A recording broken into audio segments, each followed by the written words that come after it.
नमस्ते।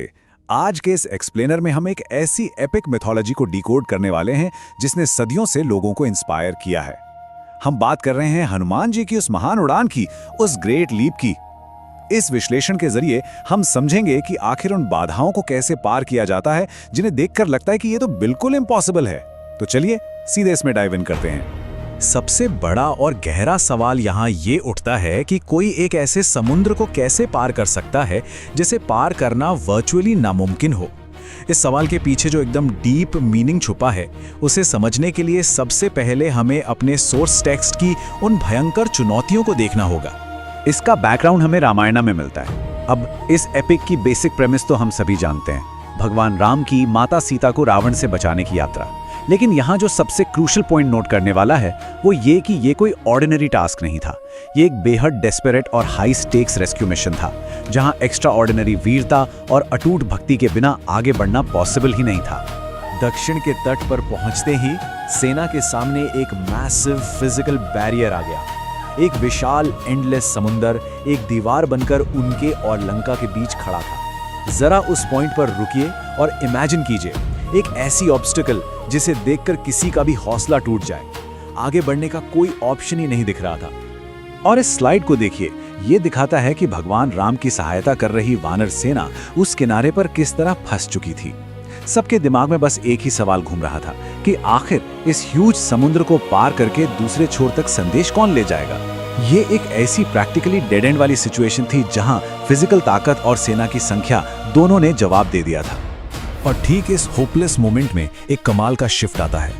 एक बेहद ज्ञानी वृद्ध जंबवान जी सामने आते हैं और एक परफेक्ट मेंटर या कैटलिस्ट का रोल प्ले करते हैं। वो हनुमान जी को उनकी भूली हुई डिवाइन पावर्स और असल हेरिटेज की याद दिलाते हैं।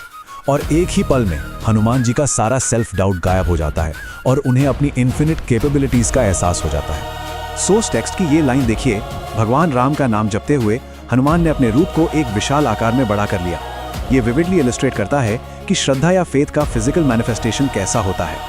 हनुमान जी एक ऐसी छलांग लगाने की तैयारी कर रहे थे जो फिजिक्स और नेचर की सभी लिमिट्स को तोड़ने वाली थी।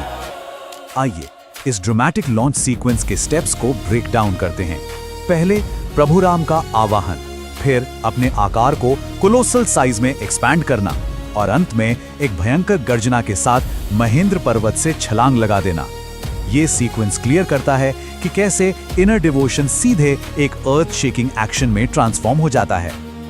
और जैसे ही वो आसमान में उड़ते हैं, टेक्स्ट कहता है कि नेचर ने खुद आगे बढ़कर उनका साथ दिया। सूरज ने अपनी तापिश कम कर दी, हवा ने उनकी उड़ान को सही दिशा दी और समुद्री जीव आश्चर्य से इस मिरेकल को देखते रहे। ये क्लियरली साबित करता है कि ये उड़ान सिर्फ एक फिजिकल स्टंट नहीं बल्कि एक डिवाइन पर्पस था जो मोशन में था। चलिए अब इस टाइमलाइन पर नजर डालते हैं। लॉन्च होने से लेकर लंका के तट तक पहुंचने का सफर परफेक्टली मैप्ड आउट है और ये कोई सीधी फ्लाइट नहीं थी। आगे एक बेहद ट्रिकी और खतरनाक रास्ता था जहां हर कदम पर उनकी टेस्टिंग होने वाली थी।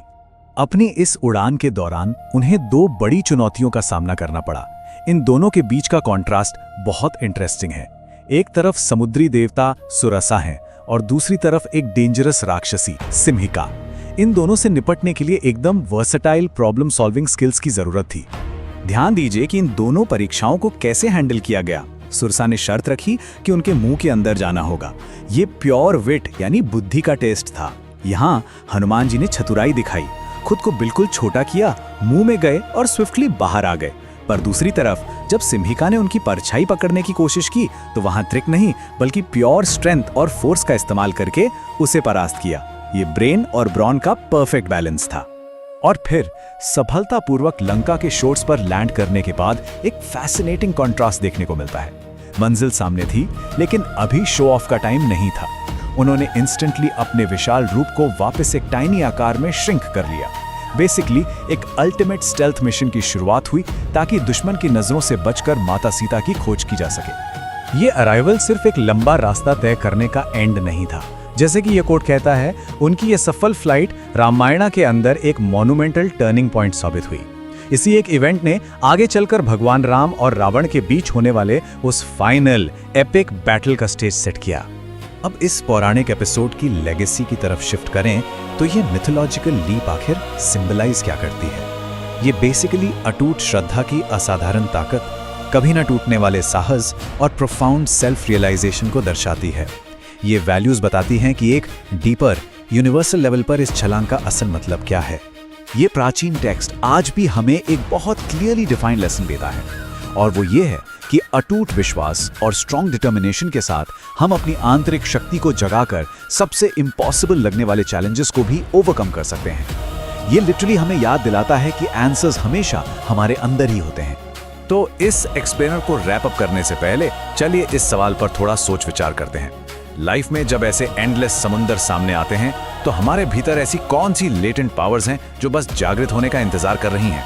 विश्वास की बस एक छलांग किस हद तक के पोटेंशियल को अनलॉक कर सकती है? इस थॉट के साथ आज का ये विश्लेषण यहीं खत्म करते हैं।